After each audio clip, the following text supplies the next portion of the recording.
Hello. All right. And now I just have to share it and we'll go live on the Patreon. Aha. Uh, Send that email. Mm. And I'll send it to.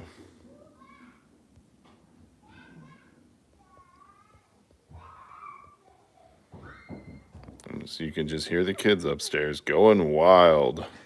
Kids going wild. Mm-mm. That actually sounded worse than it should It really did. You're right. I'm not happy with that. I'm sorry about that. Did you see the reel going around on Instagram or Facebook of the kid playing the drums at the high school concert? And he plays that riff, and then everybody starts freaking out on the riff. Is it the Forgot About Dre? No, it's apparently the hub. Oh, I did see that. Didn't he get suspended? Yeah, which is hilarious to me because, dude, I didn't know that. Oh, bum. Yeah. Yep. I did see that. Yeah, I watched it like 3 or 4 times. I'm like, what is this? Like, why is everybody freaking out? And then I like read in the comments what it was. I'm like, okay, that makes sense, I guess. Yeah. Oops. Yeah, silly. All right. We are It's live. great the number of people that realized what it was. That made it much better. It's also unfortunate everybody remember or immediately knows, right? Yeah, that's a way of putting it, I suppose. There's a bunch of kids and high schoolers. Yeah, well, the high schoolers doesn't necessarily surprise me, but then with the faculty, Oh no, that's like the number. That's an ungodly high like search engine.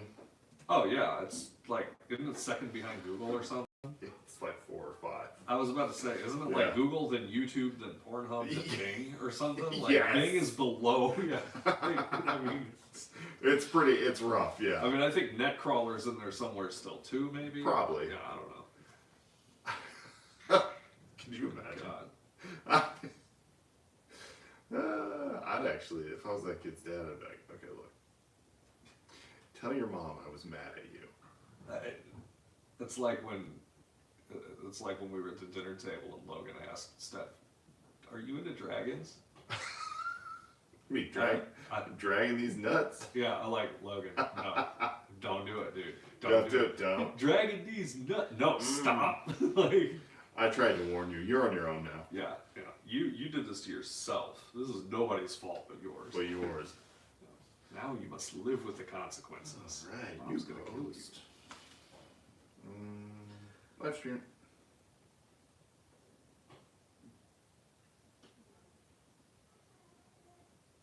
So, where am I putting my link?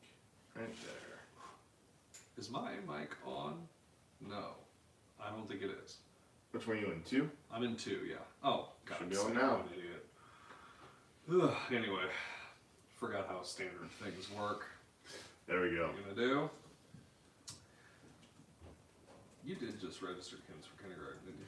I I did. thought I saw that thing. I thought I saw Lee's post on Facebook. It might have been yours. I can't remember. Okay.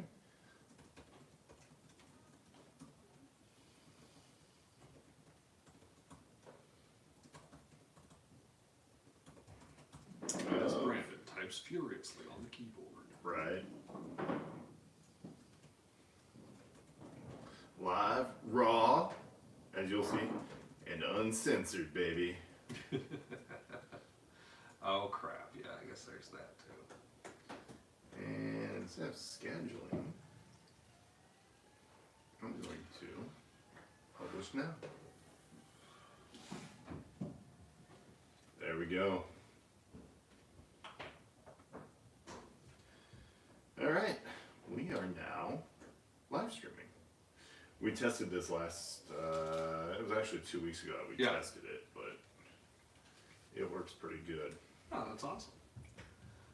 Actually, yeah, I think I was testing it with you. I don't remember. Yeah, I think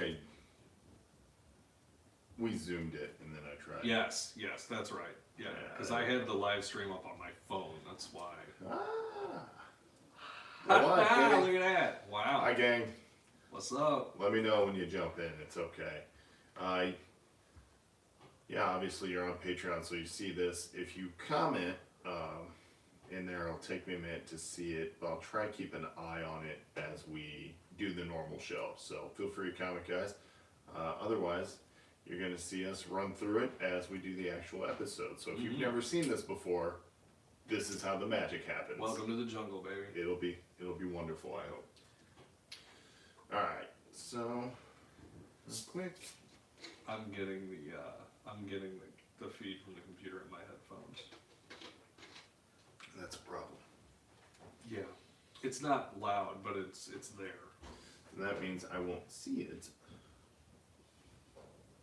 I'm going to close that. All right.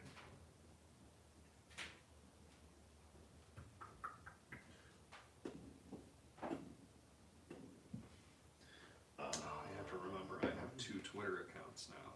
You do. So try to We can talk avoid about that saying too. anything ignorant on the gaming Twitter.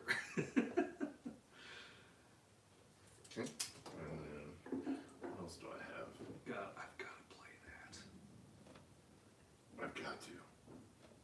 No, Square Enix released the Stranger of Paradise demo yesterday, which is like a. Is that where you sell your hand in paradise? Yeah. No, it's a variation. I also forgot that there's only one mic for the live stream, so we have to talk to the phone. Yeah, that's right. Okay, Yeah. That's why I'm facing this way. That's right. gonna be hard to get used to. That's gonna be like Justin. It's challenging. With the constant looking at you and looking away from the microphone thing, and yeah. I get it. All right, here's our loop.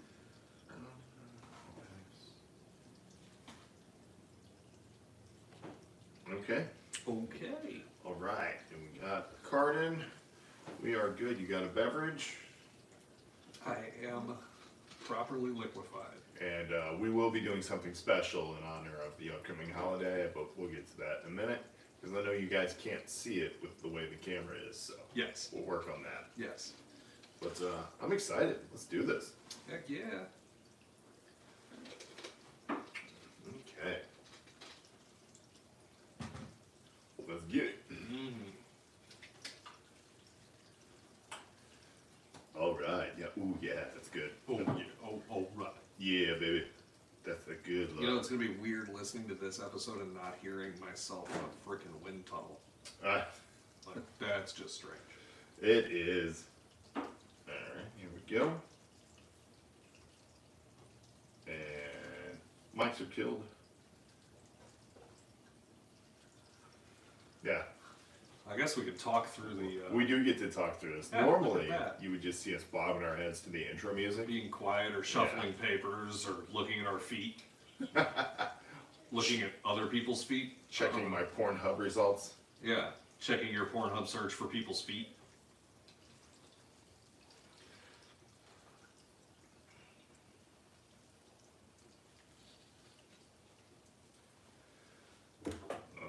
And welcome to episode 87 of the Galactic Dads podcast. We are your dad destination for all things geek, dad life, and beyond. And that can include bits of dad advice for your daddy issues. We'll talk comics, video games, TV shows, movies, and oh so much more.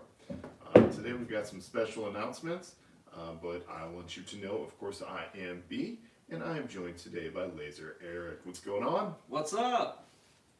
It is good to have you back in person. Those last couple of Zoom recordings have been rough on me. You know what? They did the trick. You know, they worked in a pinch, but there's nothing like the real thing.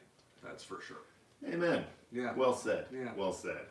And we'll go ahead and move on from that because that can be taken so many ways, just like the real thing. But we want to go ahead and plug the socials. Of course, if you're listening to us but you want to see some more of the Galactic Dads, you can check us out on Twitter. We, of course, are at Galactic Dads there. And we have a new Twitter handle. Why don't you go ahead and tell us about it, Eric? So, you know, if you look at it in the next few days, there might not be a whole lot of excitement there, but I have faith that it will grow into something good. At GDads Gaming, the Galactic Dads Gaming channel on Twitter, I'll be posting updates and stuff like that in real time. Some of my commentary from the gaming world. You know, I'm excited because it gives me a Twitter account and a chance to just strictly follow the gaming stuff. Yeah. Doesn't have all the clutter of my normal Twitter. Well, I decided that you needed an outlet for all of your gaming news besides our group chat, which I largely ignore while I'm in the middle of my workday. I'm like, I didn't even get to talk about that, but we'll have to put it on the episodes, and then when we do a podcast, we don't have time for all of it. It's like, we need to give you a place to talk. Right, so we'll have a little bit of an outlet. I've already started doing a little bit of research into somehow capturing gaming footage and things like that and putting them up on Twitter. Work in progress, one thing at a time, of course. But yeah, I'm looking forward to it. I'm excited.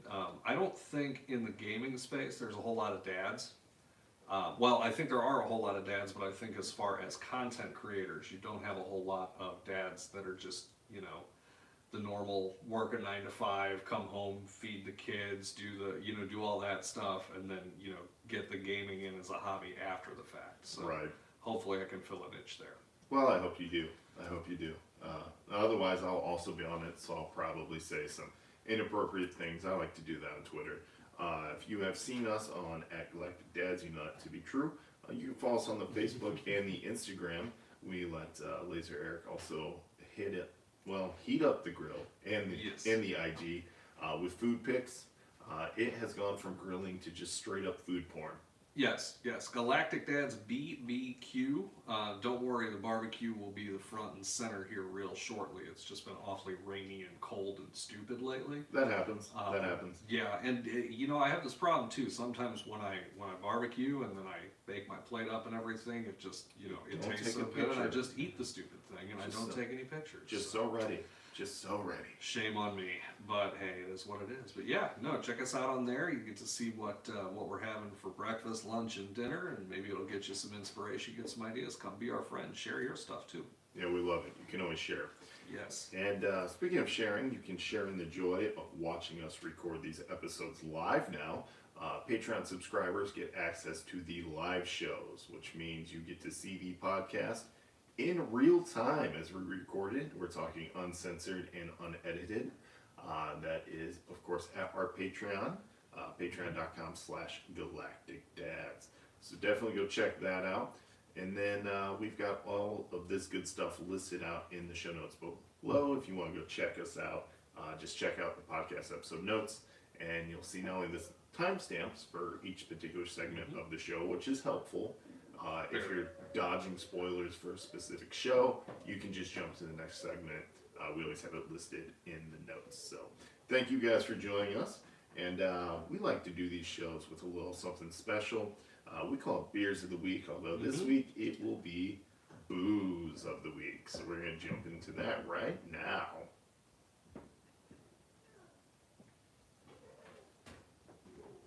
It's just so smooth.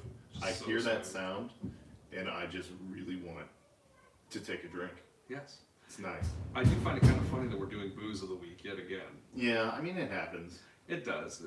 But I don't know. Like I went to my local purveyor of fine packaged liquor today, and the beer is just, I don't know. I came up with something a little different today. I am drinking the Crown Royal Washington Apple canned cocktail here.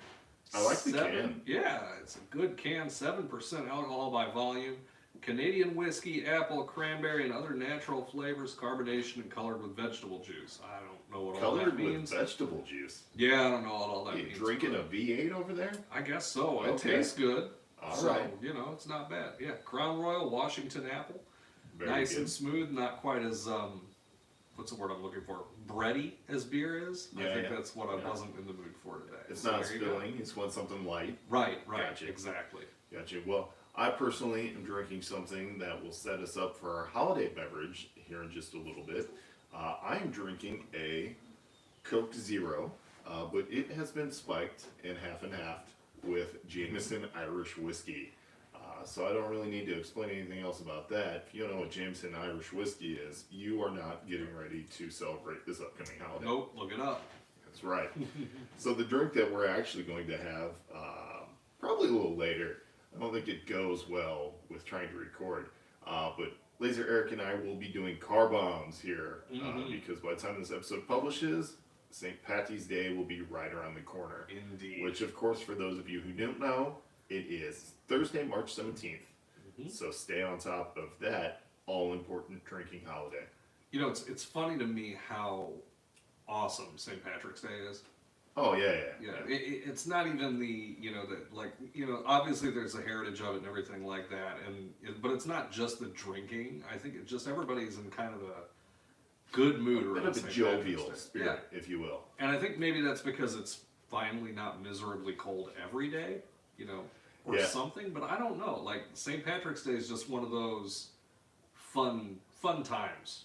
Indeed. You know, even if you're not getting hammered, drunk, or doing anything crazy, it's still a good time. If you're not doing a drinking marathon, you also have the option to do an actual running marathon. Yes. And I believe we've got some show supporters that take part in that. Yes. Which is really cool. So, I don't know. I've said link to that, but I'm not going to find it after this. I'm just not going to get to it. Right. But you can go check out the St. Patty's Day run. I think they've got the marathon, the 5K, the fun run. Well, the one here is the Creve Coeur St. Patty's Day. They do a, goodness gracious, I think it's a 7K and then a half marathon. I've done the 7K 3 times when I was younger and in a little bit better shape. Not now. Yeah, not now. I'm too close to 40. The only K I do is 4K while I'm gaming. That's about it. There you go. See?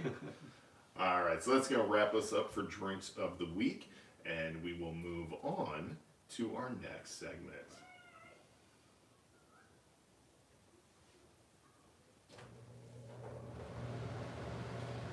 Almost forgot to kill the mics so we could talk to you guys. Right. Feel bad. It's going to take a minute to get used to that. This is always the head bobbing part.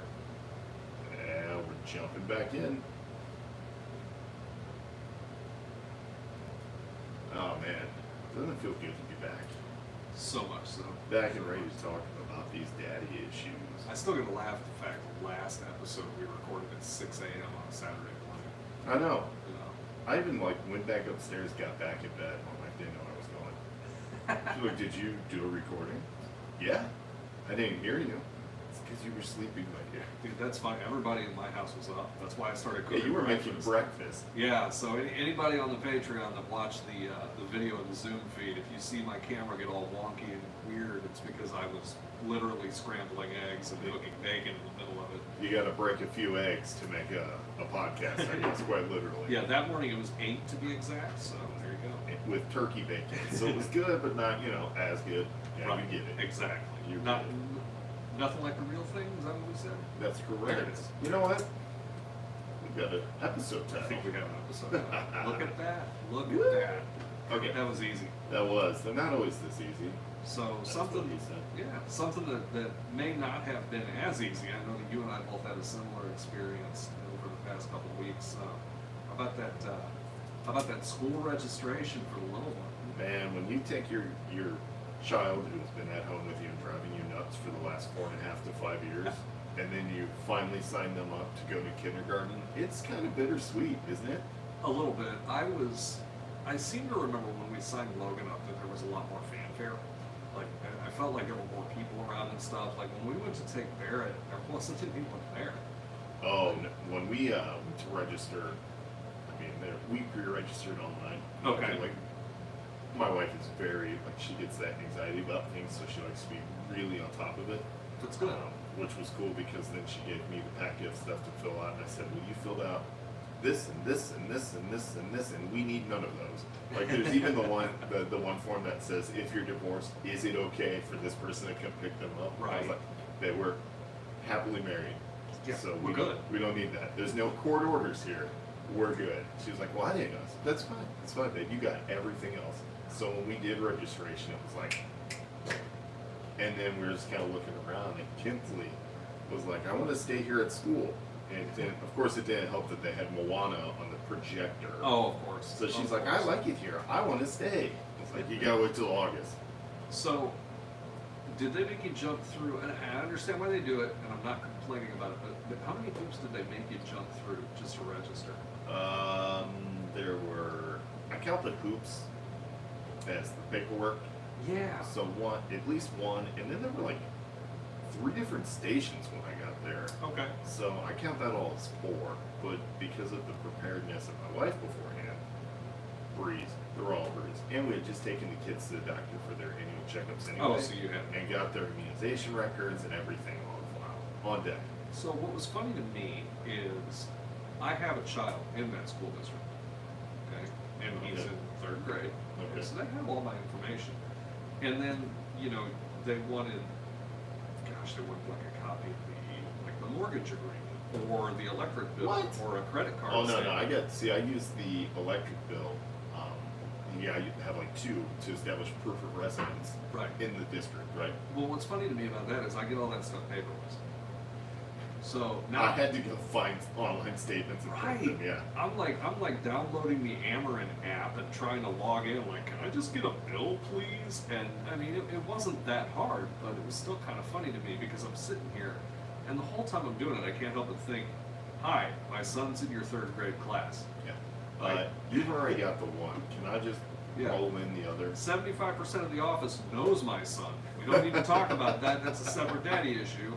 But so why is this a thing? But no, it was a breeze when we did it. Steph wanted to do the in-person. Yeah. And I understand. It's our last kid. I don't want to take that away from her. I don't feel like we really got anything by going there in person versus not. But Barrett's seen the school. He's been to the school multiple times. So it's not really anything new for him so much. Right. But yeah, I don't know. It was still. I know it was still emotional, more so for her. How were your emotions, right? I was, for me, I mean, I didn't really. I don't know. It didn't really phase me either way. I know for Steph it was a little bit different. Last kid, all that last kindergarten registration. Yeah, I'll never do this again kind of stuff. Yeah, so I get the bittersweet nature of it. Like I said, there wasn't a whole lot of fanfare when we was there, and we left and we were in the car going to get dinner, and Steph looked, she's like, I didn't even take a picture of it. Oh. And she felt bad about it for a minute. But, yeah, but they'll be the school bus picture. Yeah, but dude, we took a picture of Logan at kindergarten registration. Ask me where it is. On Facebook. Better yet, go look for it because I don't know where it is. It's on Facebook. I'm sure it is. That's where ours ended up. Put it on Facebook and it'll remind us in a few years. Hey, you remember you did this? Yes, thank you very much. So how did you and Lee do with the whole thing? I was fine.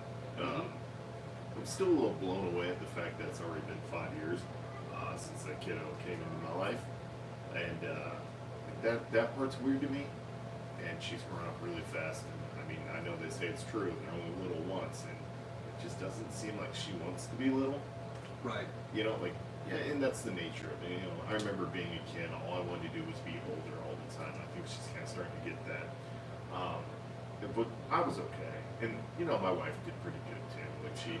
She had some emotions, but I think she was better at verbalizing them on social media than actually breaking down, crying or anything like that. She was kind of like, let's get this done. And we got done. And she was like, oh, but there were no real tears, which was cool. And then this weird thing happened to me. I've started doing it in the morning when I get my daughter ready. Now I'm making her do it. You're 5, dress yourself, go brush your teeth, comb your hair. And at first I would feel bad when she was like, Dad, help me. Help me. You always help me. And I was like, I know, I do. And I was like, wait a minute, no. Just because I used to help you and I don't need to help you anymore, I shouldn't feel sad. I should be happy because I'm now helping you grow up and become a responsible, hopefully eventually one day a responsible adult. But for right now, at least a somewhat self-sufficient kid. You ever look at Kinsley and just look at her and think in the back of your head, when did you become a person? Yeah. Yeah. For me, it always, excuse me, sorry about that burp right there. There goes another one. Good Whoops. God. Okay. Alright, for me, it always happens whenever we decide to put her hair up in a ponytail. Okay. I don't know why, but when my daughter's hair goes from over her shoulders, which is how she wants it, she always wants it down and a mess and in her face. And I'm like, whatever, be you, boo-boo. But when we finally pull her hair up so she can go run or do something, sure, she immediately looks like she's a teenager. And I'm like, whoa. Yeah. Well, let's put your hair back down. Yeah. Yeah, there's funny parts like that with Barrett too.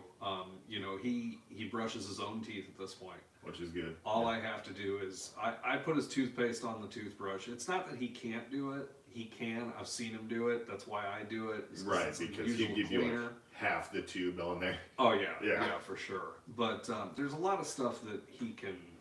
There's a lot of stuff that he can do on his own, and it's funny because I'll look at him and I'll see him walk around or I'll see him do whatever. And I was like, when did you You were a toddler 3 hours ago. Like, absolutely. What happened?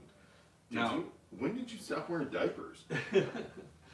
Now he's got a small snafu with his speech, which kind of makes me forget that he's as old as he is sometimes.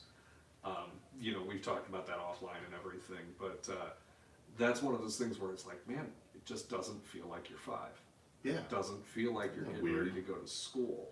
Now, and then I remind myself that when he goes, the daycare bill will drop dramatically. That's what I'm looking for. And that's cool. And then, about a year after that, the daycare bill will cut in half because Logan will be in middle school and thus not going to aftercare after school. So, it's the little things to be excited about because that's a lot of money. It is a lot of money.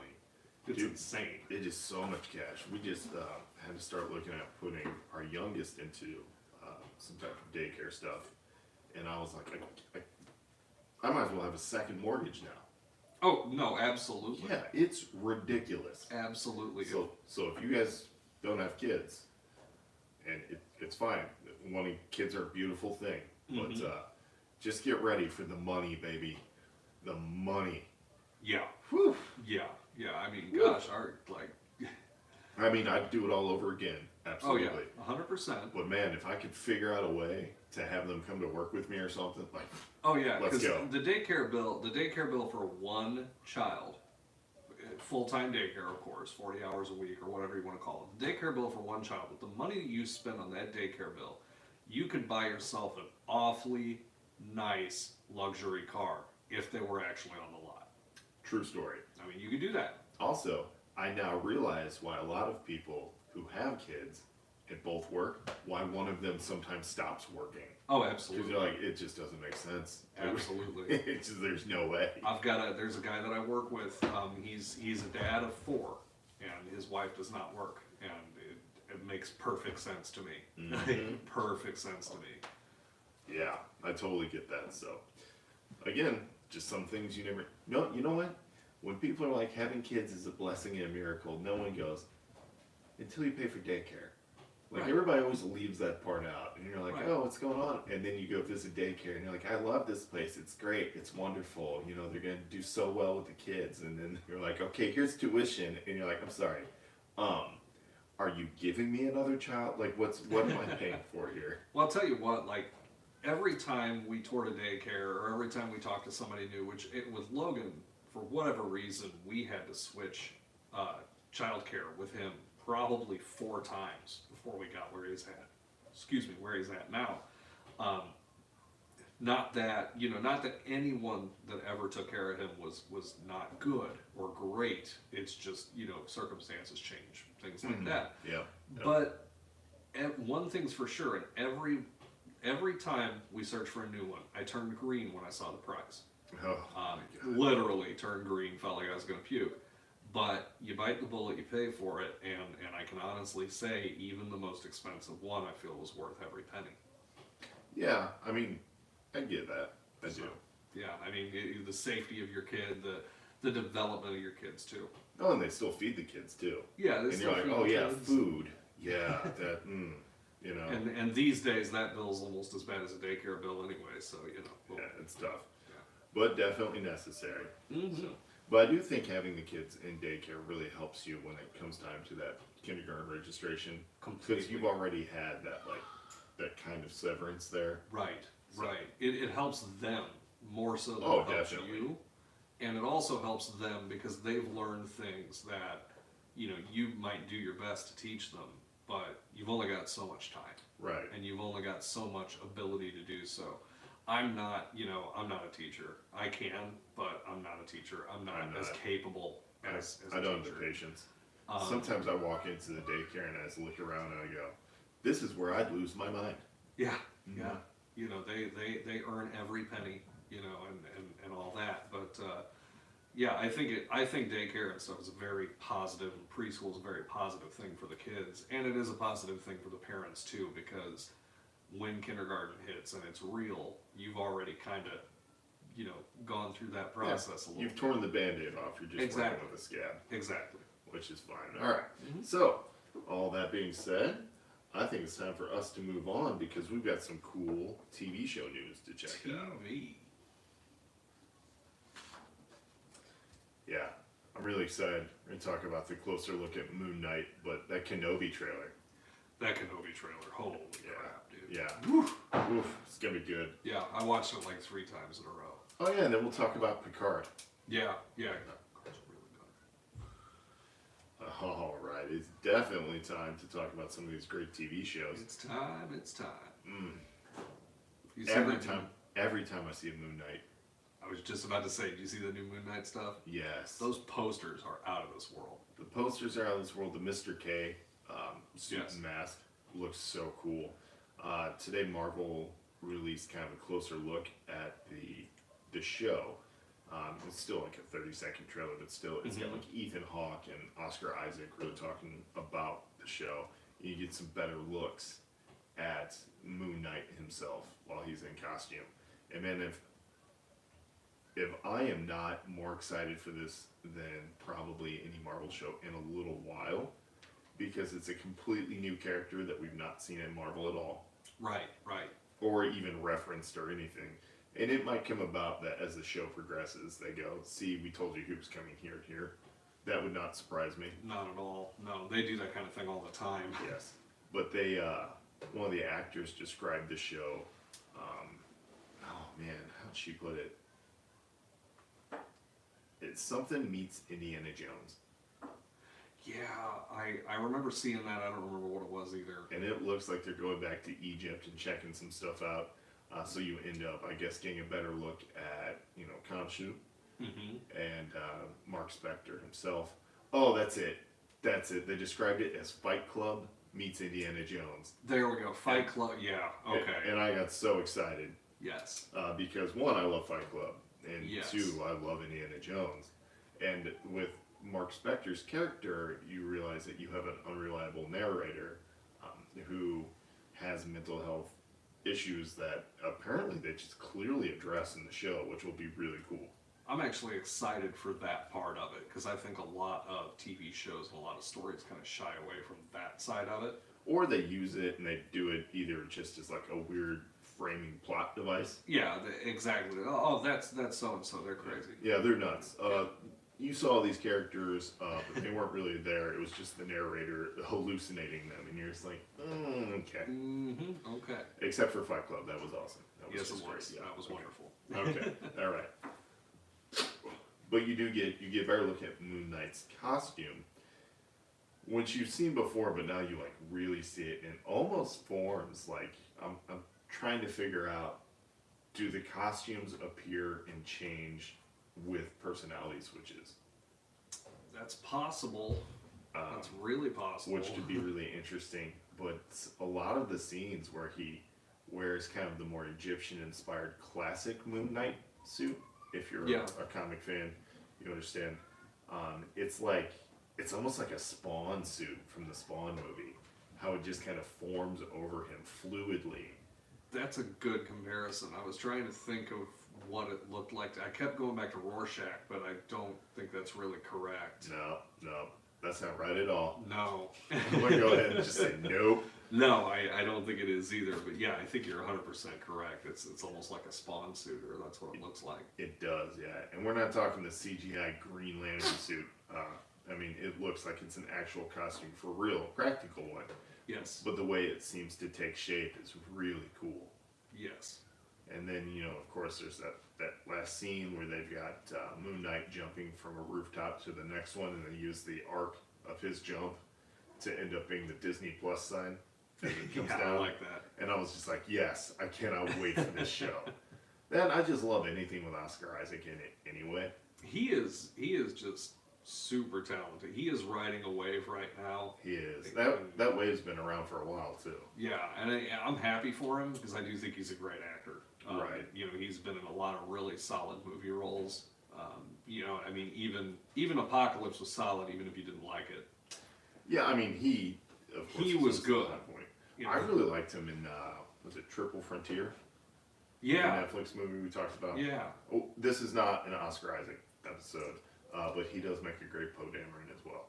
So, geeky all around. Mm-hmm. But aside from just some cool, closer looks and the link from Marvel, there's not really much more we know about the show, but that's okay because in about 2 weeks, 2 weeks, we will get that show to drop on March 24th. Yeah, March 24th. So it's right around the corner.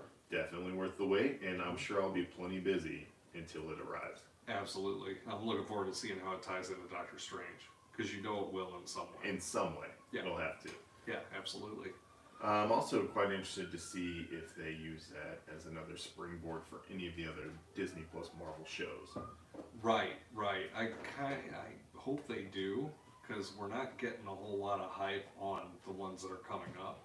Not yet, anyway. Not yet. Yeah. I mean, Disney will do their job, because they always do. Yeah. If there's one thing the House of Mouse is good at, it's marketing. Absolutely. So I think they're going to be just fine. Go out and build me a hype train. Mickey's back, y'all. I'm sorry. I'm sorry. Okay. All right, let's keep it moving. Let's talk about that Kenobi trailer. Yeah, speaking of other Disney Plus logos created by things, right? The Obi-Wan lightsaber swipe. Yeah, that was awesome. I felt so stupid because it wasn't until very recently that I realized that the lightsaber hilt is the eye and the Kenobi title, and I'm like, how did I miss that? Right. It's don't feel bad because I missed it too. So I did, and then as soon as I saw it, I was like, man, the Force Dyad guys are gonna give me the business. Oh yeah. Obi-Shan's taking notes right now. He's gonna let you have it on the next show for sure. And you know what? I deserve it. It's fine. Dude, though, that trailer. So good. My God, like it's funny because I think that's been the trailer that most people have been anticipating. Everybody said, "Oh, we're going to get it at the Super Bowl." And it didn't. Everybody has been hyped up for this trailer for a long time, and it delivered. It really did. It actually over-delivered.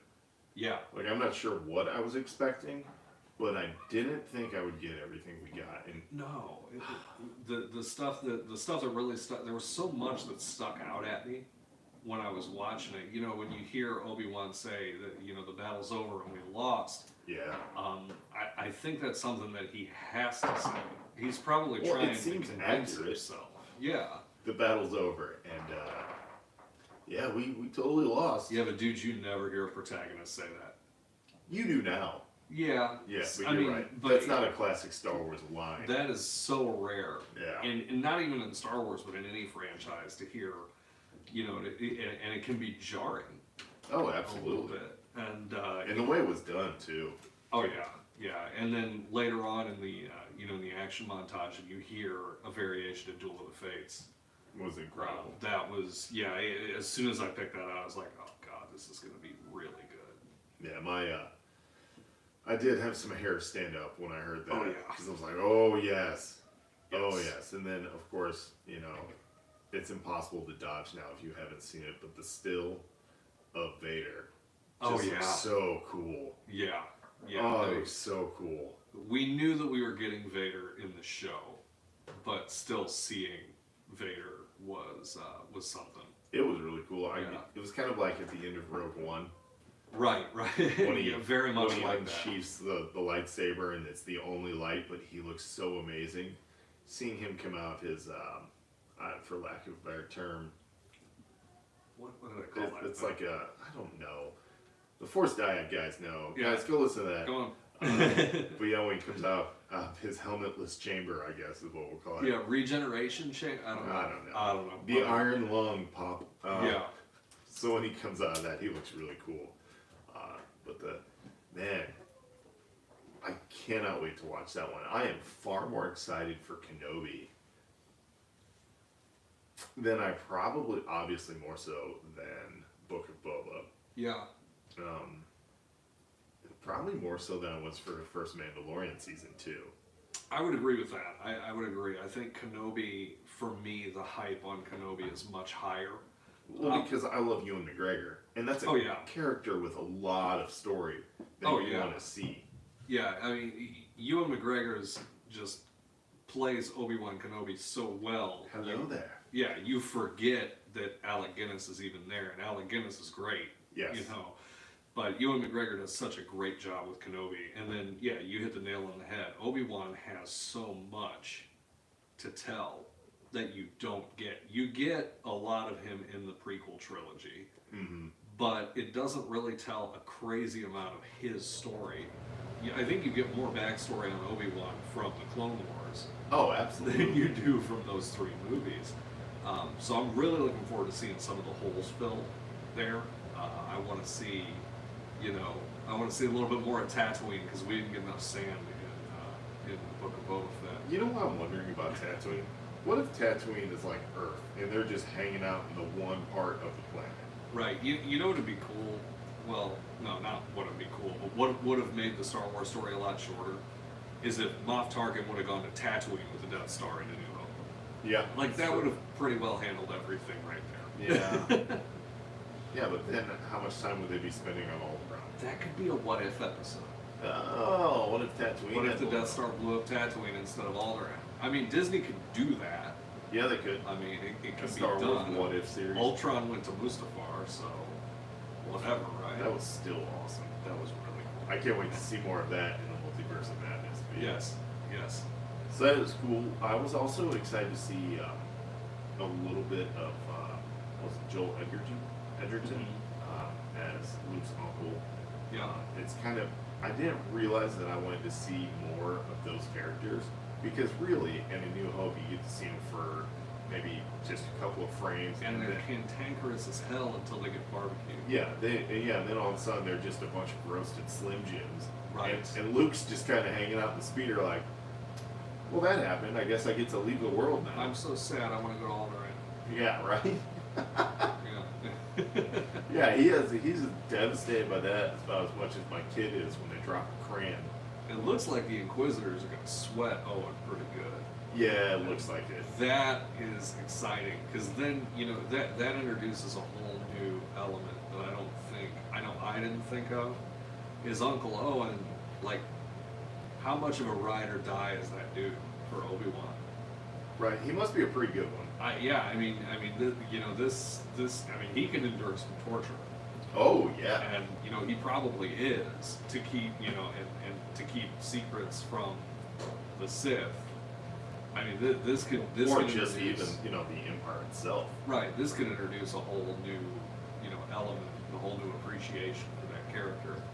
I wonder, and just because we now know how Star Wars Disney shows are, that you might be the title character, but you probably aren't going to get all of your episodes. That's possible, yeah. And looking back on this, Mandalorian was the same.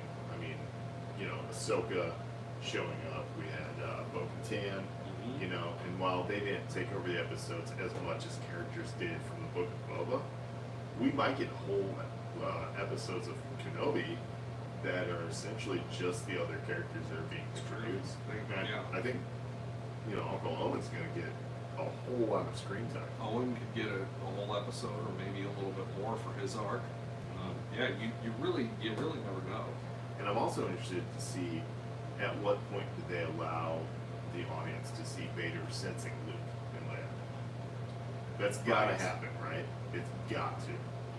Right, exactly. In fact, that might be what draws him there more so than Obi-Wan. It was kind of ambiguous in A New Hope. Yeah, but it seems kind of obvious. So right. But we could go in further detail, but we won't do it justice. If you guys want to know more about the Kenobi trailer and get a complete breakdown, check out our sister podcast, the Galactic Dads Podcast Network, the Force Dyad Podcast. Their latest episode, which I believe will be episode 23, I think, right? I believe it is 23. Will be dropping later this week, and they will break that trailer down. Much better than we can. Yeah, definitely. So definitely go check out the latest episode of the Force Dyad podcast, hosted by Obi Sean and Jedi John. All right, so go check that out while we move on to our next topic. That's you, buddy. That's all you. Yeah, that's me. So we jump from Star Wars to Star Trek. Yes, so everybody's favorite franchise. No, I'm kidding. I like it. There's some fun stuff. So did you watch The Next Generation? Yeah. That was how I broke my teeth into Star Trek, because it was always kind of on later in the evening. Right. It was When I almost was in a the kid. 9 o'clock hour. Yes. Yeah. And so I would see, the fleet. We're talking, Jonathan Riker, number one. Will Riker.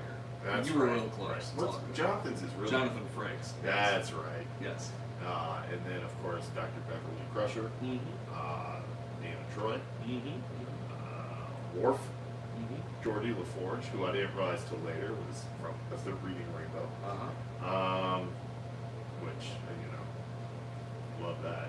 Oh, and Data. Yeah. And then not to mention the actual star of the show, who was way too good of an actor to be cast in a Star Wars TV show at that time. We're of course talking about Captain Jean-Luc Picard, which is what you want to talk about, right? Sir Patrick Stewart. So Professor X. Right. Charles Xavier has his own Star Trek show. Anyway, no, the Star Trek Picard season 2 just came out. Actually, the second episode dropped today. I have not watched it, but I did watch the first episode. Yeah. Dude, this show, man. Like the first season was a little slow to get off its feet. Probably rather like Sir Patrick Stewart, given that he's like 80. But actually, Captain Picard is... He still looks better than I do. Yeah, I should refer to him as Admiral Picard at this point. He's in his 90s, he's pushing 100. But the first episode of season 2 is awesome. If it's any indication on how the season's going to go, I am hooked onto this. I might start getting up early in the morning to watch it when it first comes out. Look at you. That's commitment. It's great. That's Paramount Plus, right? Yeah, that's Paramount Plus. You can also get that through Prime Video. Prime Video, you can get the Paramount Plus attachment and just do it all through there. That's what I do. Say it right. It's Amazon Prime. Yes. Yeah, we must cave to our corporate overlords. Yes. Amazon. Lord Bezos. Yes. Indeed. But no, in the first episode of season 2, you get to see what happened with all of the characters, all the main characters from season 1. It made it look like season 1 was very much a happy ending for the most part. The captain of La Serena now is a Starfleet captain. He's the captain of the new Stargazer, which was, for our Star Trek people, the Stargazer was Captain Picard's first command before he was the captain of the Enterprise. So there's a nice little callback there. Okay, I like callbacks. Yeah, they had a lot of happy ending stuff in there, and they kind of brought everybody back together. And you also get to see Guinan for the first time in a while. That's always exciting to me. Guinan being the bartender from the Next Generation. Whoopi Goldberg, baby. Yes, Yeah. and in the realm of TV in general, not just Star Trek, Guinan is a very fascinating character because she's like 800 years old, and she's a bartender. Bartenders are fascinating people when they're not 800 years old. This So is true. there you go. This For the is most true. part, but Yeah. but no, it was great. There's a lot of good action. There's a lot of good character development. The Borg show up. That's always fun. Yeah, the Borg are great. Actually, the Borg show up in one piece, so that's interesting. What? Did somebody threaten to dip their ship in water? I don't know, but yeah, the Borg show up in one piece, and then some stuff happens, and I'm not going to give too much away in case you want to see it and be blown away yourself. But long and short, at the end of the episode, Picard wakes up. The world is very, very different, and he is greeted by a very old friend. I think I know who this friend is. Being Q. Yeah, there we go. And I loved how they did this because John Delancey plays Q, who is a character that's omnipotent, who's immortal, has no age.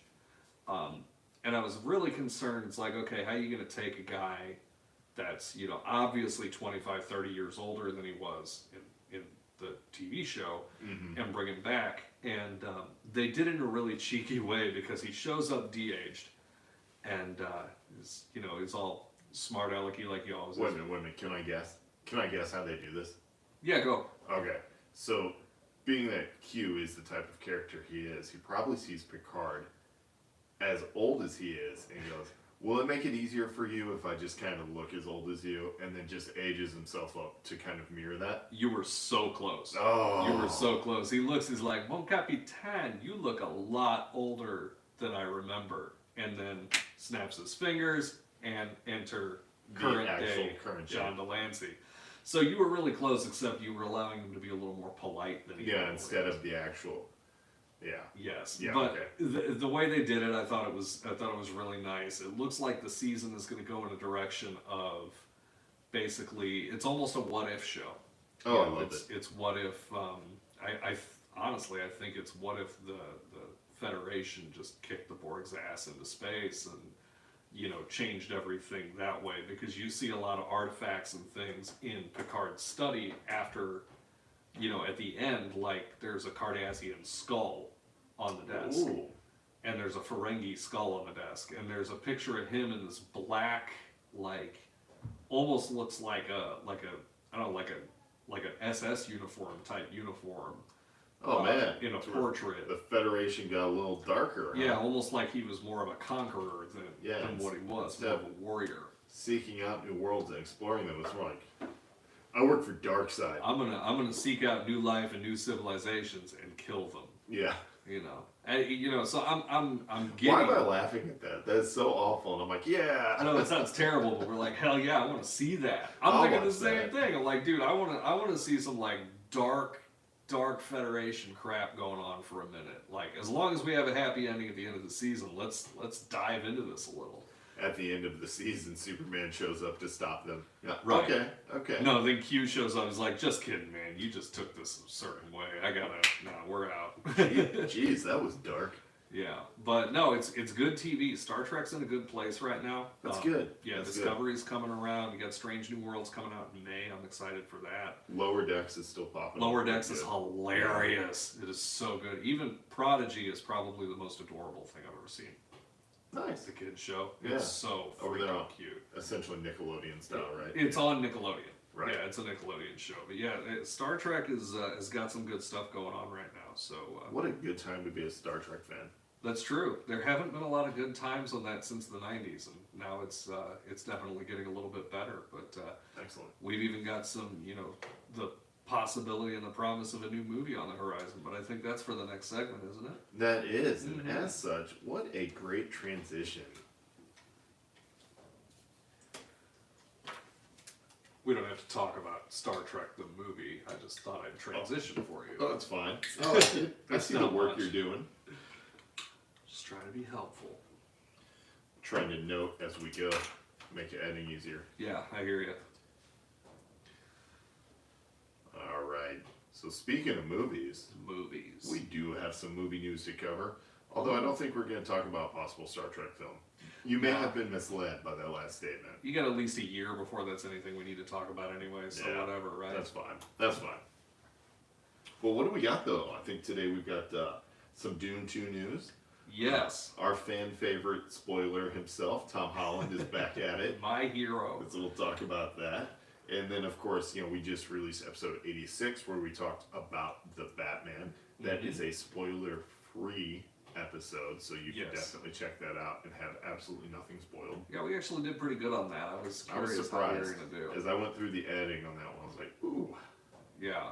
We shied away from it, but we did it justice. We did good. I was proud of that. But we'll talk about it a little bit here, just kind of, no major spoilers, but... Yeah, just kind of put a bow on it, I guess. That's right, put a bat bow, if you will. I'm still tripping off of Paul Dano. I am too. Good God, man.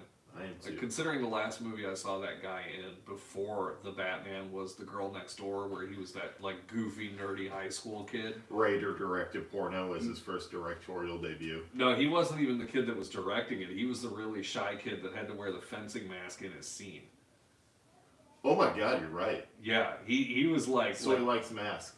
Yeah, well, yeah, actually, it's a really good point. We saw this coming. We did. Look at that. We could have seen the clues. If you've been in a porno, do not lie. But dude, he was just haunting. He is terrifying. Holy crap! Like all the comparisons to Heath Ledger's Joker, at first it's like, but no, totally justified. Totally justified. He is. Yeah, there were some moments with that character that just blew my freaking mind away. I'm gonna tell you what makes him scarier than Heath Ledger's Joker. Okay, Heath Ledger's Joker is just iconic. Oh yeah. Right? You can't really compare them. I mean, they were both just so great.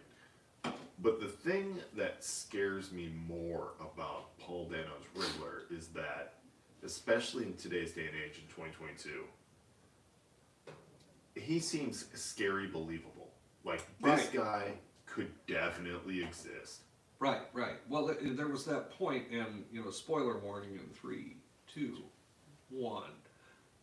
There was that point where there was the viral video of him, and we all talked about it at Bar Louie after. Yes. And we all said the same thing. It's like we probably should have been watching the video, but we couldn't stop staring at the comments in the chat. Yeah. Because the followers were just completely blind. Oh, absolutely. Yeah. Absolutely. And it wasn't, there's a comment about how many followers there are and everything, but the scary part is what it shows, and again, we've told you spoilers, but we're not even going to get that deep into it, though, is how easy it is to radicalize someone. Right. And that's the scary part. That's the part that made that movie so terrifying to me. Yeah, because you thought it was over. Oh yeah. Like I thought the movie was over. And that was essentially the beginning of the third act. Yeah. Yeah. I mean, I thought it was done, and then there was the conversation that was had, and that scene, the conversation scene that brought vibes back of Silence of the Lambs. Yes, it did.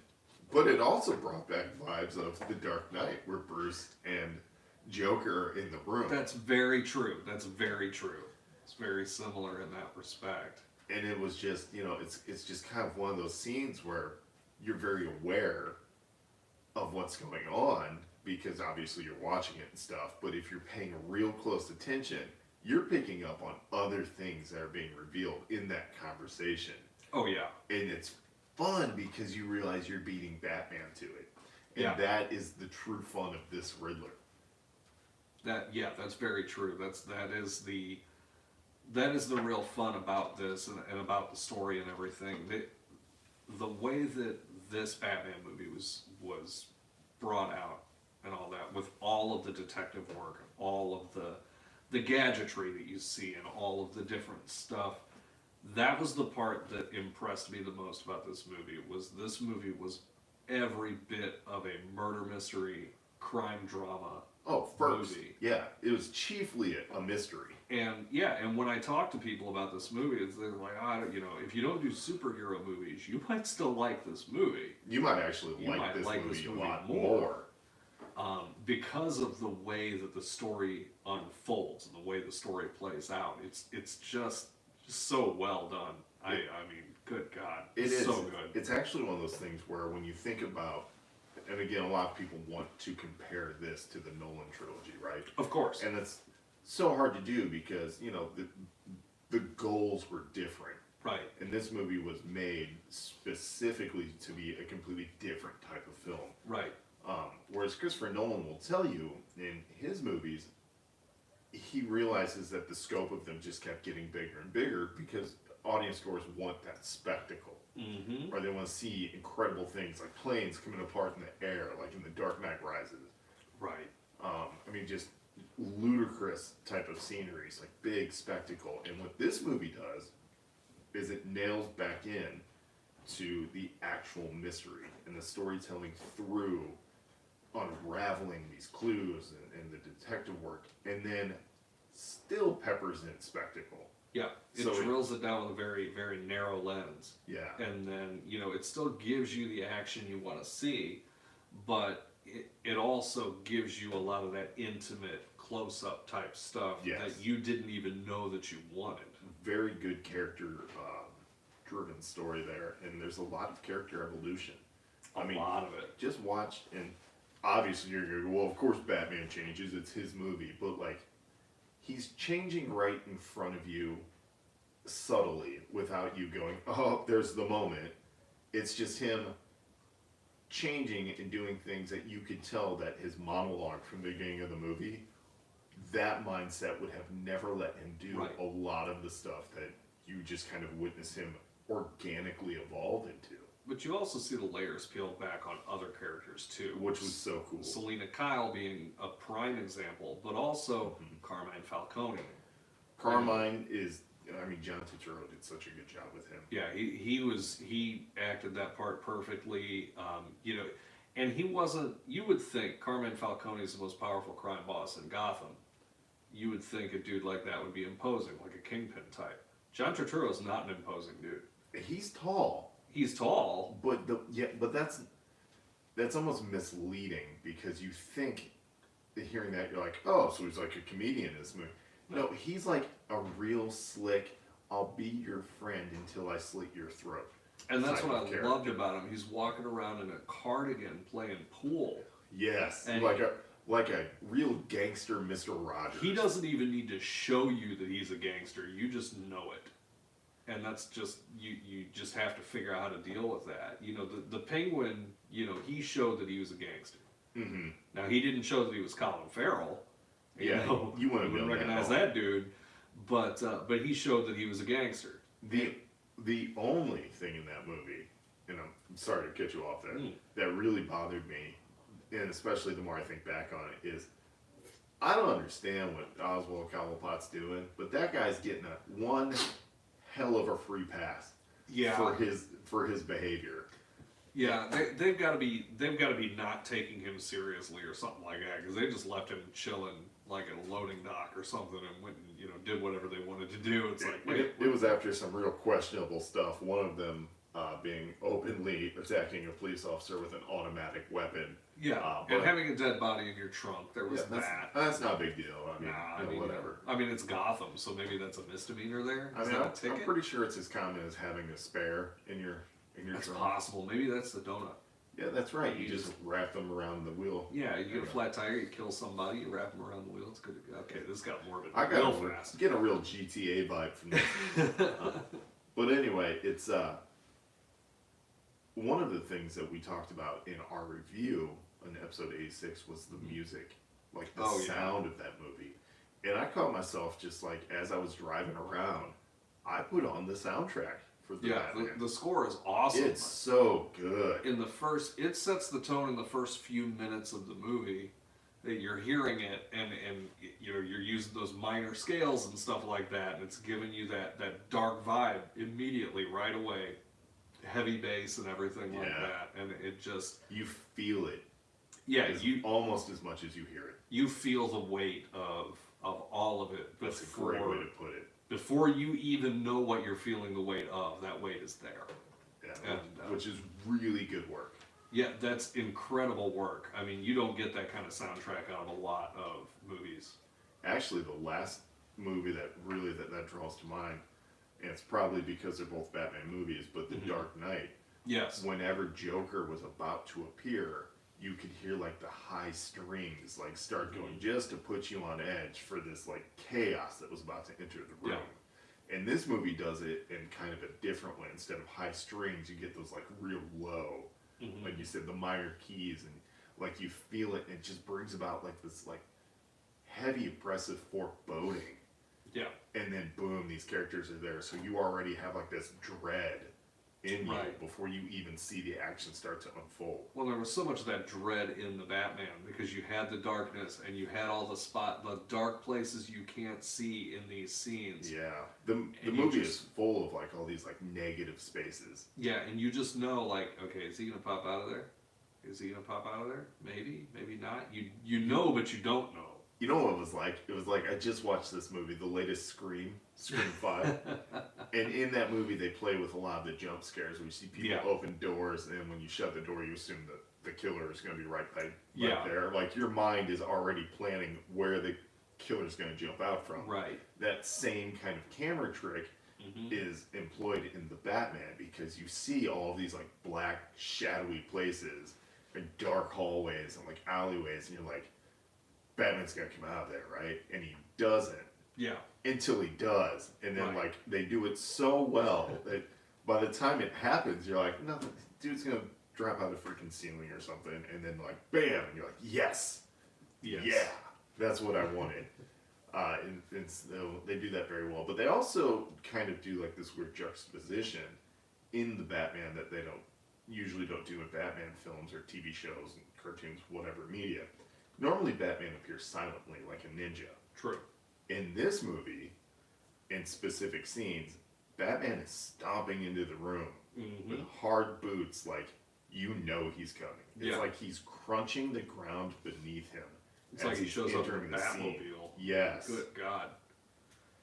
Actually, the only other problem I had with the Batmobile is when it appears, how the hell did he park it there with no one noticing? I kind of was wondering about that too. Did he leave that bad boy in neutral and just push it in? Yeah, and then go turn it on? You got a teleporter, dude? What's up?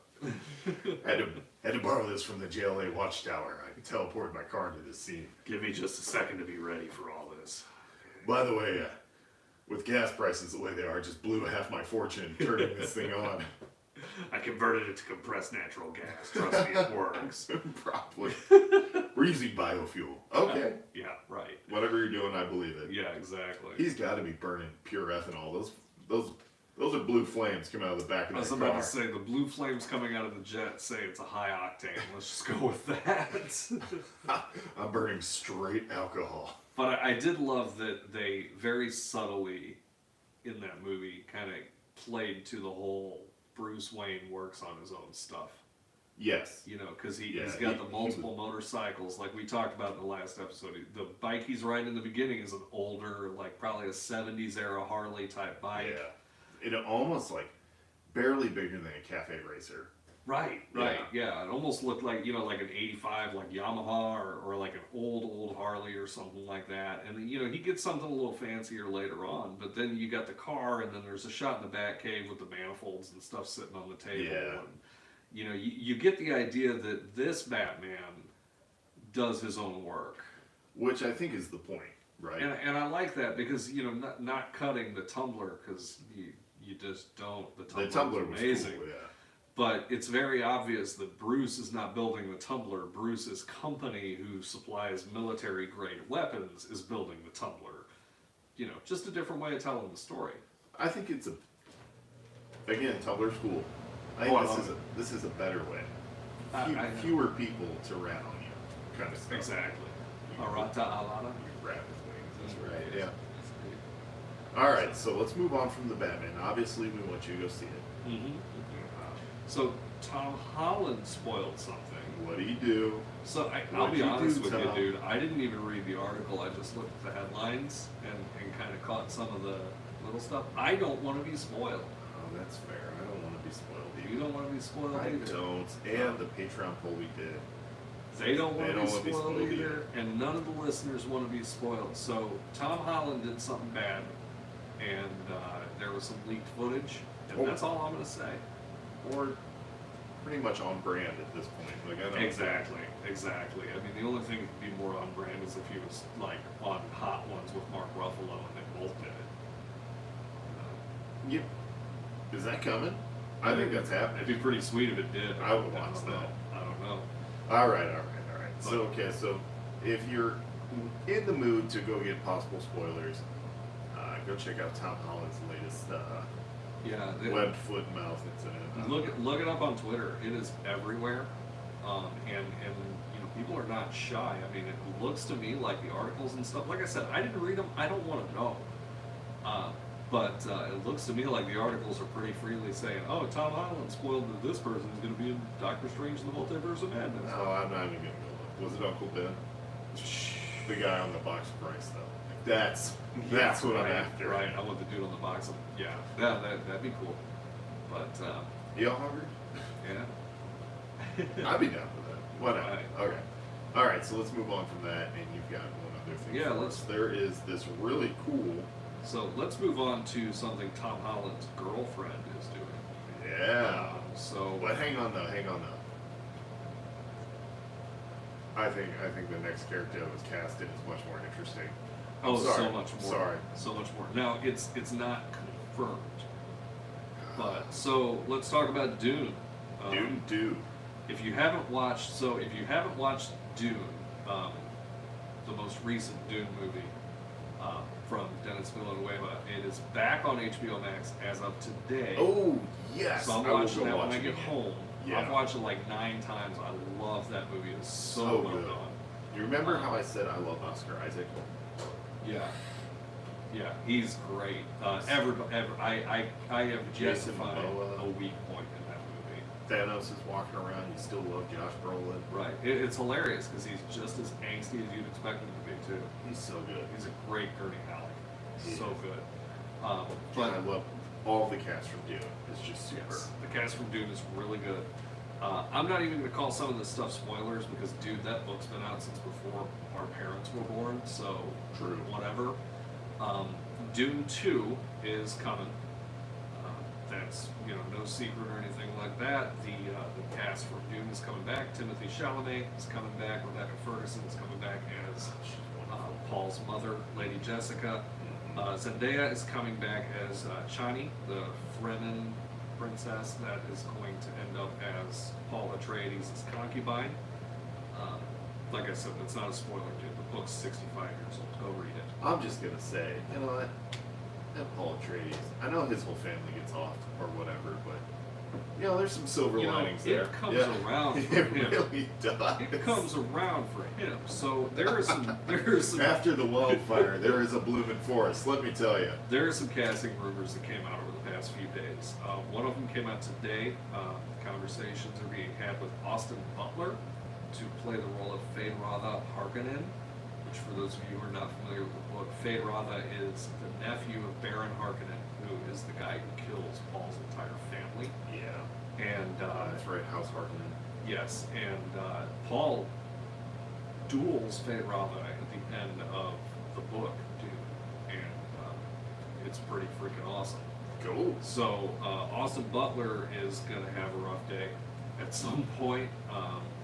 He is famous from Elvis?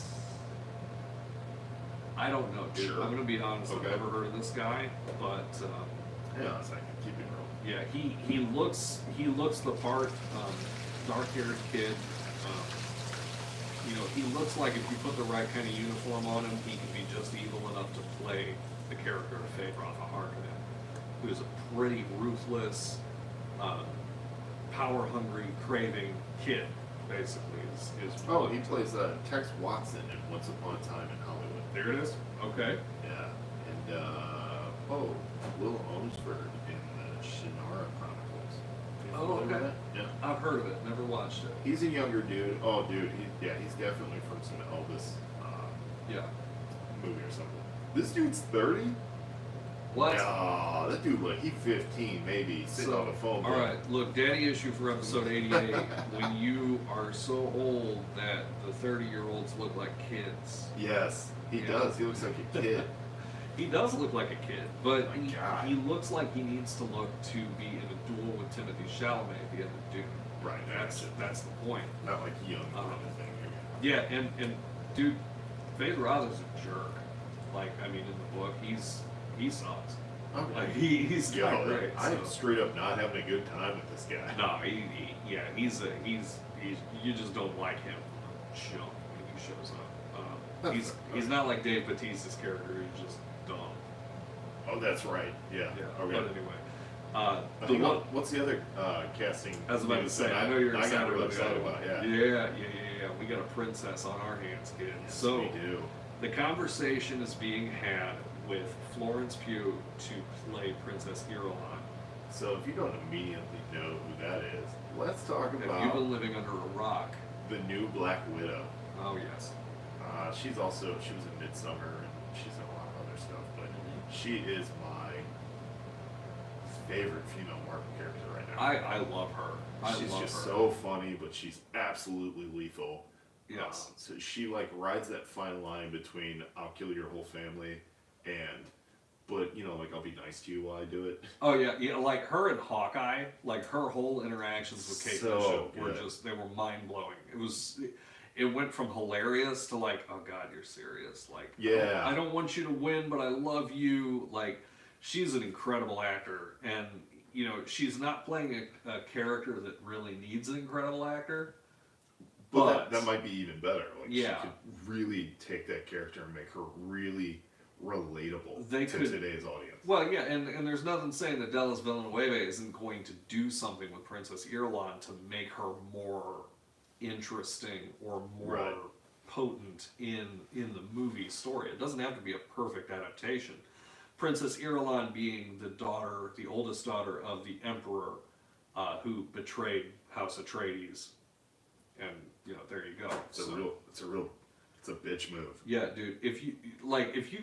Okay, guys, if you like sci-fi, like if you like Star Wars or Star Trek or something like that, which if you don't, you're listening to our show. Yeah. I still love you, but you know, I really love your fortitude here. Read Dune, dude. Seriously, like it is awesome. It's a great book. At least get that bad boy on Audible.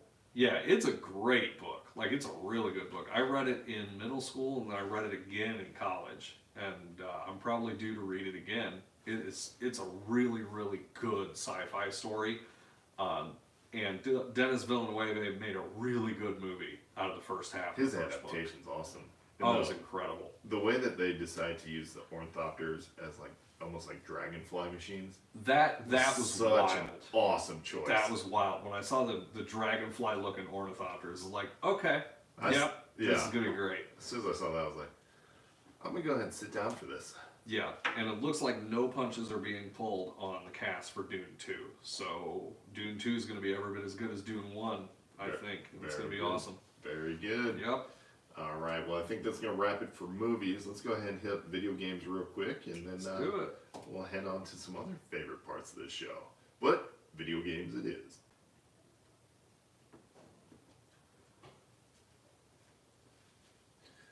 Sometimes it gets a little loud. It like blows out the ear. Yeah, I know. Transition music. Normally I have to pee right about now. I think I'm good. That's cool because I don't have more than a couple minutes of video games. All right, here we go. Yeah. All right, it is definitely time for that video game news. And as such, we did mention this man was taking over a new Twitter handle. Well, we plug that Twitter handle again one more time. GDads Gaming. At GDads Gaming. Over there. It's not much right now, but it'll have it where it counts. Yeah, it'll come to fruition a little later. Absolutely. All right, well, you got gaming news. Let's talk about it. By the way, you did give me news on a PS5 restock earlier this week. Yep. And nothing came from that because I had a work meeting at the 10 a.m. release, and I didn't go with the GameStop Pro. Well, tomorrow is an in-store restock. Yeah, the in-store restock. And you already said your boss isn't coming into work tomorrow, right? That's true. Yeah. I might have to make a little trip. Yeah. Be like, hey, because the in-store restock tomorrow is the disc versions. Yeah, and that's the one you want. That's the one I want. That's the one you want. For an extra $100, it only makes sense. Yeah. So I would have thought, and I don't know, I'm not much for digital versions anyway, just because I'm old. I'm old too. Everybody watching, take a look at all the issues of there's something to be said about the physical copies. I mean, honestly, like, you know, nobody's buying NFTs like trading cards. There's nothing like trading cards. That's true. Nothing like the real thing. Oh, by the way, I got an NFT for being one of the first ticket buyers for the Batman IMAX premiere. I got access to an NFT. Congratulations. It's probably the first time, and well, I won't say last time, but I have no other plans to buy any NFTs without that. But anyway. I thought about making them, but that's another conversation. I thought about that too, but nobody wants to see that part of me. Anyway, no, right. Go ahead and run it real quick. No, it's all good. So, in the PlayStation restock world, it looks like GameStop is starting to make some moves again, which is good. For those of you who are still looking for a system, find my boy Matt Switter on Twitter. Look up the shortcut. This dude's job is to help you find the tech you want. That's how I got my PS5. So yeah, he's got the newsletter too. Yeah, he's got the newsletter. This dude doesn't pay me or nothing like that. Like there ain't no sponsorship or nothing. We should reach out to him. He's just a good dude. Just and like he helps people do their thing. Yeah, that's all. But anyway, Sony had State of Play this week. They did about 20 minutes of PS4 and PS5 game news. Their focus was Japanese publishers. which is, it's pretty cool. They don't normally do that kind of thing. So that was kind of neat. Capcom revealed Exoprimal. It's coming next year. Looks like a Dino Crisis type game, which is cool. Looking forward to seeing how that works. So I'm wondering if it's going to have that same like survival horror type, if there's going to be the weapon crafting and everything. I don't know. This is the first time I've seen it. It's nice to see Capcom getting in the game a little bit more with a new IP. I think that's kind of cool. We got Ghostwire Tokyo, got a new trailer. It's launching later this month. It's a PS5 exclusive. It's a open world horror game. I'm not a horror game player, so I don't know much about this. But if you like the Resident Evil, Silent Hill type games, you like open world games, this is probably something you need to look at. Something I am looking at, so it's no secret I'm a Final Fantasy fan. Final Fantasy's had a little bit of a renaissance here, which we'll go into in a minute. But new demo just showed up for Stranger of Paradise Final Fantasy Origin, which Stranger of Paradise it's like a retelling of the original Final Fantasy game from the 80s. I gotta be honest, the trailers kind of look stupid. The I have to kill chaos. Like, you need to come up with better dialogue. But, the gameplay is the important part, so we'll see how that goes. It is coming from Team Ninja, which they developed Neo. Neo is a great game. The demo's out. I have not played it yet. Next time you hear from me, I will have better information on that. I'm really looking forward to seeing how that shakes out. The original Final Fantasy, the remakes and everything, that game holds up a lot. It really does. Now, it'll separate the men from the boys because it's not a game that's going to tell you where to go immediately. But it's a great game, and it still holds up. I mean, I've been playing it now for 33 years, and I still enjoy it. So, let's see. Next one, Forspoken. New gameplay footage shown. The gameplay is beautiful. It was just delayed to October, so that sucks, but at least when it shows up, it's going to look cool. We got a new Gundam Evolution game coming out. Okay, that's great. Here's one. Brandon, you might dig this one. TMNT, the Cowabunga Collection, announced for 2022. Does it have Turtles in Time on it? Yes, it does. Features 13 classic TMNT games, including Turtles in Time. I'm in. Let's see. Also shown in the State of Play trailer. Blah, blah, blah, blah, blah, blah, blah. It's coming to all consoles this year. So, yeah, that's cool. Let's see. There's a couple of other games that, I don't know anything about, so I don't really want to talk about them. That's fair. Returnal is getting a co-op update and a little bit of a DLC. So Returnal was a PlayStation exclusive game. Kind of carried the system for a little bit. I've never played it. I probably should. Well, I mean, things. There's always that. Well, hi. All right. We do have a guest. She should be in bed, but she followed me downstairs. That's okay. That's how this kind of thing happens. It does. It does. So, hi. Bye. Good night. Takes off. Okay. All right. Fair enough. All right. So then we get into some of the other, Square Enix has a new strategy RPG called the Dio Field Chronicle, otherwise referred to as not Final Fantasy Tactics Remake. Okay. So there you go. All right. Valkyrie Elysium. So there's a new Valkyrie game coming out in PlayStation. So that's cool. Okay. I'm new with that. That's the state of play. I'd be failing myself if I didn't mention how many Japanese RPGs are getting their day this year. Okay. Did you ever play any of the JRPGs, the Final Fantasies, Chrono Trigger, any of those when you were a kid? Chrono Trigger, yes. Yeah. Not many. RPGs really weren't my jam. I get it. I think the closest I ever got to an RPG was Marvel Ultimate Alliance. That's a good one. And then Justice League, there was a DC version kind of like Yes. Yeah. So the 90s were dominated by, we were affectionately referred to them as JRPGs. Final Fantasy, Chrono Trigger, all of there were the Mana series, the Saga series, blah blah blah blah blah blah blah. Mm-hmm. We've got a new Valkyrie game coming out. There's a new Star Ocean game coming out this year. Final Fantasy VI just had the Pixel remaster last week. That is the next game I'm going to be purchasing. I just haven't done it because I don't have time.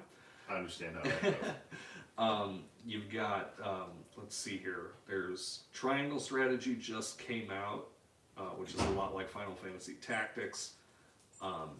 Just Final Fantasy 16 is next year. There's just a lot of JRPGs. The Chrono Cross remake, which is a sequel to Chrono Trigger. Okay.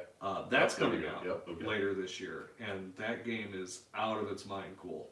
I mean, it's got 54 playable characters. It deals with alternate reality stuff and everything like that. It's pretty awesome. I'm very much looking forward to seeing that one come back around. But being the kid that grew up on Japanese RPGs, I'm pretty giddy to see him coming back around.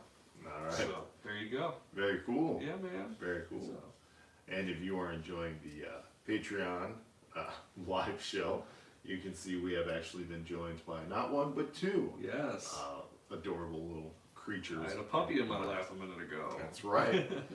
All right, so let's move on. We will move on from the video games, which you did a great job. And I'll give you one more Galactic Dads Network update as we hit up the Patreon shoutouts. So here we go. What are you guys doing? What are you doing? We're almost done. Almost. We're doing pretty good. It's only 9:15. I know. Sheesh. My wife might be awake when I get home. There we go. All right, so something new we're doing this episode is we're going to give you a Galactic Dads Network update. We kind of let you know already, but we have fellow shows on the network. We, of course, have the Force Dyad podcast, ran by Obi Sean and Jedi John. And we also have the good fortune of being affiliated with the Comic Shop Couch podcast. And so, I just want to give you guys, weekly, we'll do an update on their episodes, just kind of let you know. So when you want more geeky goodness, you know exactly where to go for it. So as mentioned earlier, we did talk about the Force Dyad podcast. We'll be dropping episode 23. They'll be diving in nice and deep to that Kenobi trailer and giving you a lot more insight than we are able to do. Yeah, they'll have all the information you want to know. All. And a little bit more, probably. Probably more. But I look forward to hearing it. I look forward to Obi Sean and Jedi John turning it up hotter than the flames of Mustafar on that bad boy. Indeed. And then also the guys over at the Comic Shop Couch podcast, which we definitely love, will be dropping their 21st episode. That'll happen this week, and they will be going in depth on the Batman. So gear up for that one. Get ready for some spoilers when you check that one out. But if you haven't seen the Batman yet, maybe as soon as this episode's over, you just go right to the theater and check it out. Yeah, go do that, man. We would recommend it. Most definitely. All right, and with that, we're going to go ahead and roll right on into our Patreon shoutouts. Because if you are a Patreon subscriber, you get a lot of really cool benefits. We're talking show merch, we're talking about access to the exclusive after hours episodes, which are pretty wild and off the rails. Some of our best content has come from us. Yes, absolutely.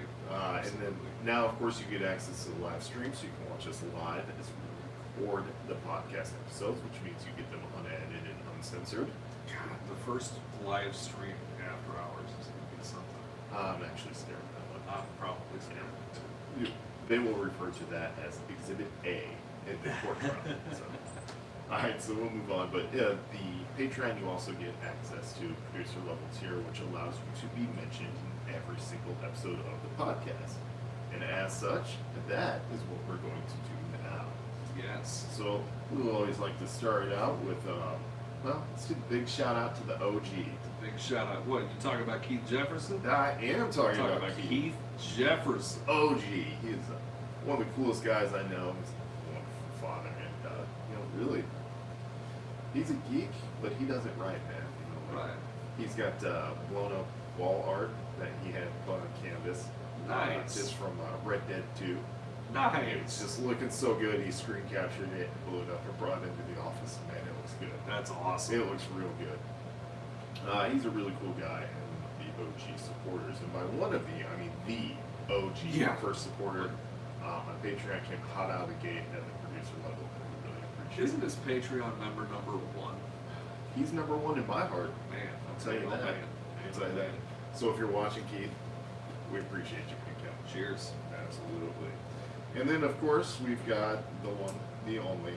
TK31788 of the 501st. Yeah, TK, I was thinking of you today because I saw this meme on Facebook. It was like a bank robbery footage, and the bank robber turned his head around, and it was a stormtrooper helmet. I was like, I should send this to TK. I didn't because I was working and things got in the way. But even still. But anyway, TK. Got it. Okay, good. Yes. TK is a great supporter of the show. He has helped us in person at some of our QuadCon appearances. You've been our fact checker for a while. You've been a great contributor for content for the show.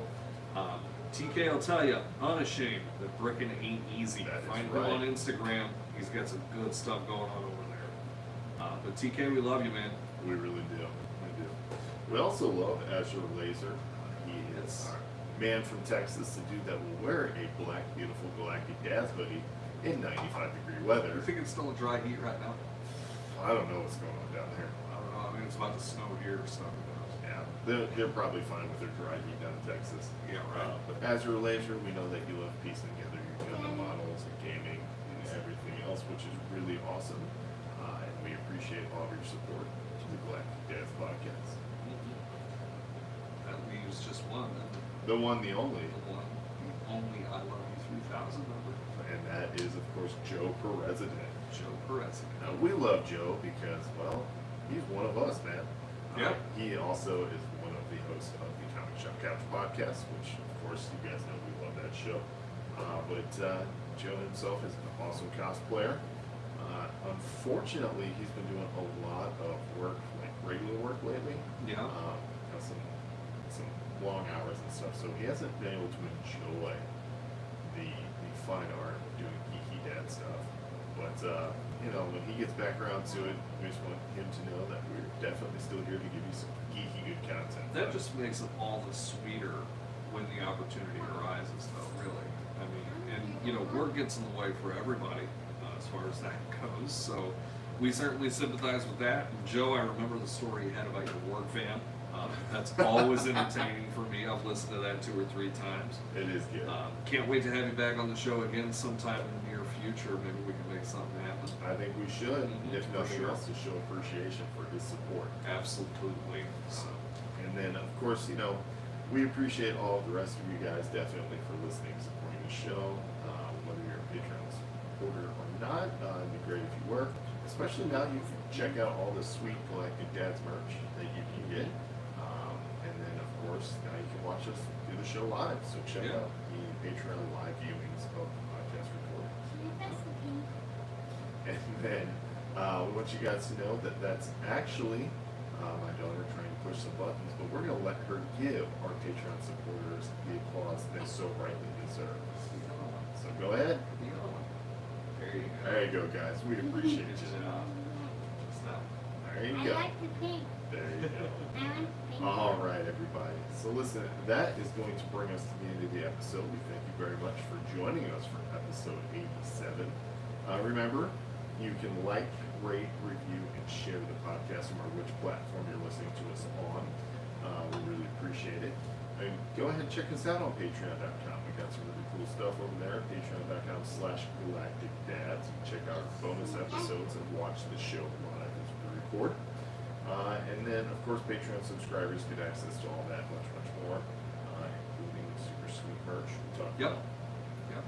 You can follow us on all of the socials. Definitely check that out. And if you are interested, send us an email. You can check us out at galacticdads@gmail.com. Yes. You can send us any emails, suggestions, business inquiries, anything like that. For sure, we're always happy to check that out. But I think that's going to do it for us. So until next episode, thank you so much for listening, and keep on doing the dad thing. Cheers. Cheers.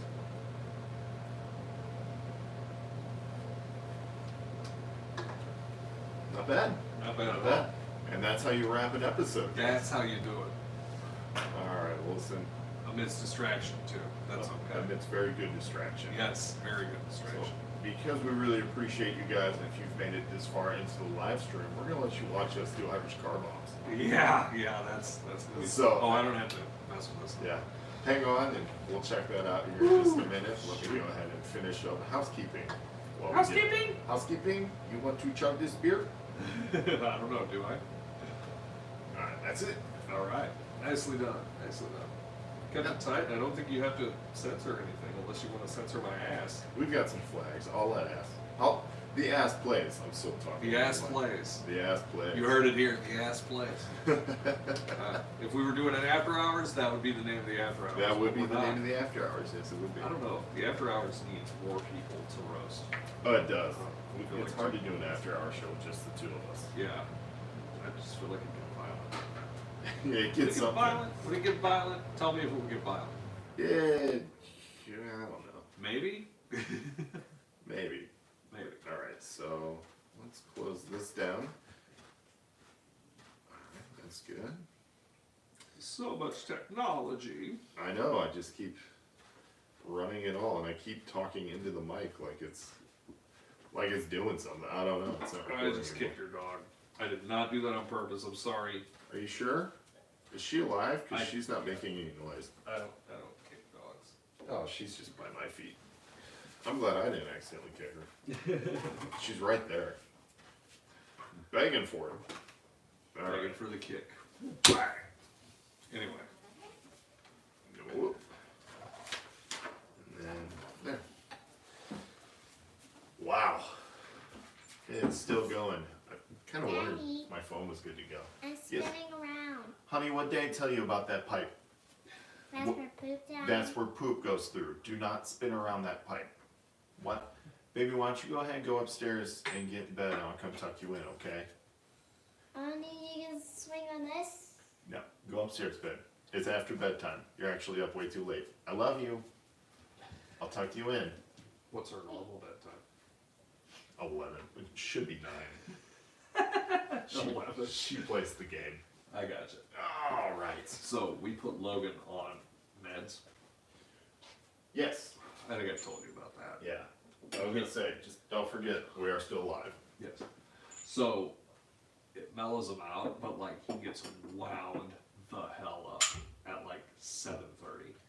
PM? Yeah. For like a good hour and a half, he's just nuclear.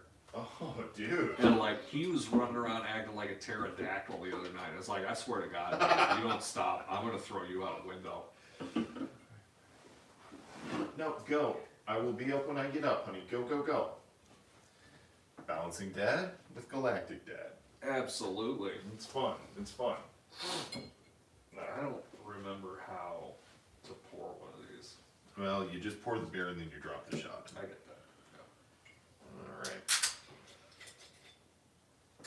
Really doesn't matter. I'll do the work here. Yeah. Oh, God bless you. God bless you, son. That's a bit more. That one can be yours since you're driving. That's fine. And then I'll take this one. Ah! Peppy! That's better. Sorry, Jaden. I don't mean to drop the agenda on your head. And she takes that personal. I bet she does. And then I want to open this over there, just in case. Do you mind? No, I got you. There you go. Then we'll check those out.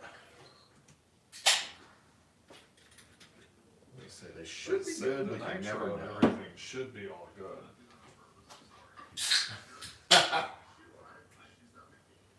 Why is the camera moving? I don't know. You were still fooling with it. That was the beginning, wasn't it?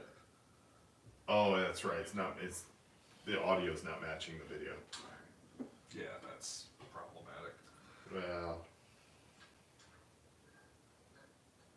You want this full? I drink mine pretty full, yeah. As long as I got room to drop the shot. How's that? That's good. That might be the worst pour I've ever poured, but fuck. I mean, are you kidding me? That's okay. That's It's a uncensored on Patreon's the fucking, Patreon. right? Yeah.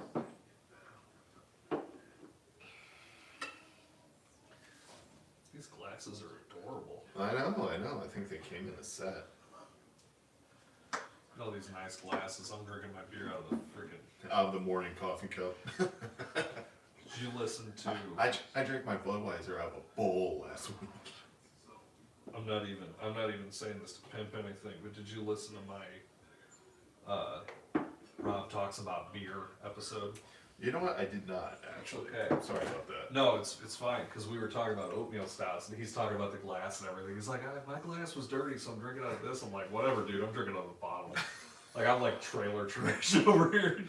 I don't let it breathe at all. Yeah, I'm like, whatever, dude, I don't care. All right. Well, let's go ahead and do these in honor of the holiday coming up. Oh, God. You know, the last time I did one of these, I'm pretty sure I was single. I would step back just in case. Yeah. So as long as we're... Not on the equipment. That's right. Cheers. Cheers, buddy. Ah, this is nice. There we go.